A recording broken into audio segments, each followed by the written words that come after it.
आपण 16 तारखेला म्हणजे आता 16 मेला आपण पुढच्या आंदोलनाच्या तारखेची घोषणा करतोय। आंतरवालीत सगळ्या पत्रकार बांधवांना बोलून पत्रकार परिषद घेऊन मराठ्यांचे पोरं त्यांचे सिव्हिल खराब व्हायला लागले, हे कर्जबाजारी व्हायला लागले। याला मूळ कारण सरकार आहे। म्हणून सारथीपासून तर अण्णासाहेब पाटील विकास महामंडळापर्यंत आणि तिथपासून ते हैदराबादचा GR निघाला, ते कुणबी प्रमाणपत्र वाटप करण्यापर्यंत त्यांनी अंमलबजावणी केली, ठीक, पण कुणबी प्रमाणपत्र वाटप होत नाही। त्याबद्दल आता पोरं जूनमध्ये ॲडमिशन आहे पोरांचे मराठ्यांचे, मग त्यांचे कुणबी प्रमाणपत्र द्यायचे, व्हॅलिडिटी द्यायच्या, हे सरकार जाणून बुजून देत नाही। सातारा संस्थांचं गॅजेटियर का निघत नाही? केसेस मागं घेऊ म्हणले का घेतल्या जात नाही? बलिदान गेलेल्या कुटुंबाच्या नोकऱ्याचं काय झालं? MIDC देऊ बोलले ना तुम्ही, तो GR निघाला नाही, विद्युतचा GR निघाला नाही।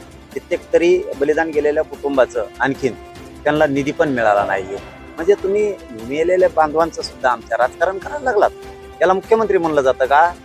याला मुख्यमंत्री म्हणणार का तुम्ही? म्हणूनच या सगळ्या विषयावर फायनल तुकडा एक घाव घालायचं ठरवलंय आणि या राज्यात खूप मोठं आंदोलन उभा